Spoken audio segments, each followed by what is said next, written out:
Hari ini kita akan bedah satu titik panas yang sering disembunyikan oleh pemberitaan glamor, yaitu sengketa Blok Ambalat. Zona yang bisa mengubah nasib ekonomi dan keamanan daerah kita.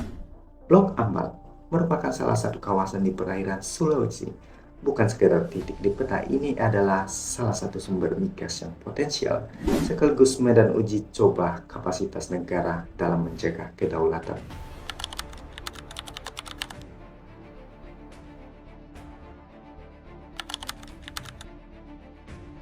Pada akhir 1970-an, sebuah peta sepihak diajukan yang telah menempatkan wilayah ini diklaim oleh negara tetangga, yaitu Malaysia. Klaim tersebut berangkat dari peta 1979, peta yang sering diperdebatkan dasar hukumnya.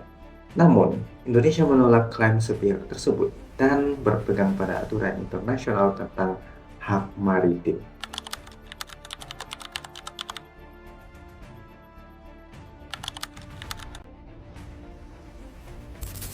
Posisi yuridis Indonesia bertumbuh pada hukum laut internasional yang telah diratifikasi. UNCLOS 1982. Dengan konvensi ini, landas kontinen dan zona ekonomi eksklusif menjadi ukuran yang sah secara internasional untuk klaim maritim.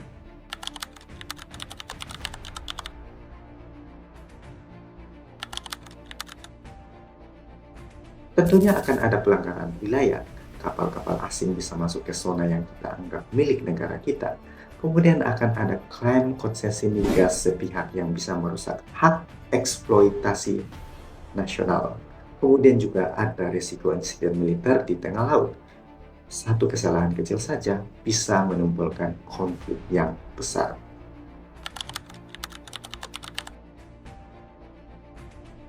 Ini bukan soal ego diplomatik, ini soal siapa yang berhak mengelola sumber daya yang bisa menopang anggaran negara.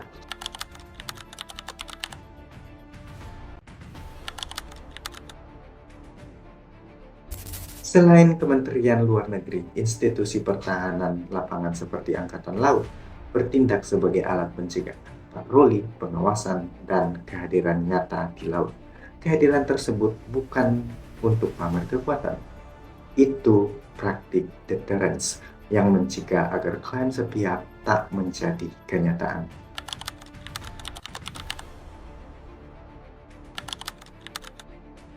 Sengketa Ambalat menyingkap tiga faktor utama, yaitu ekonomi, minyak dan gas, geopolitik, posisi strategis jalur pelayaran, dan juga kapasitas penegakan, armada patroli, dan teknologi pemantau. Jika salah satu lemah, maka lawan akan memanfaatkan celah tersebut.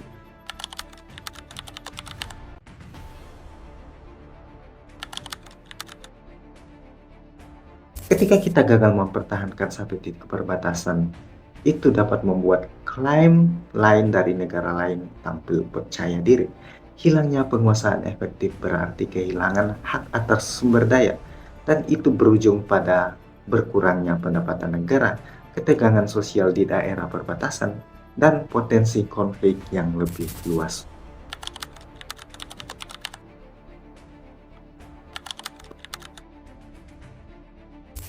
Perkuat infrastruktur pertahanan di titik terluar pangkalan patroli, radar, dan fasilitas logistik.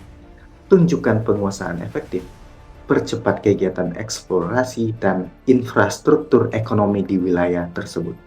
Kehadiran sipil memperkuat klaim negara.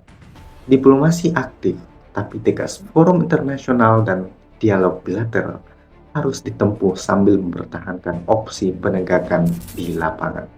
Edukasi publik, kurikulum kewarganegaraan harus memasukkan realitas ancaman maritim agar kesadaran nasional meluas, bukan hanya militer yang terjaga.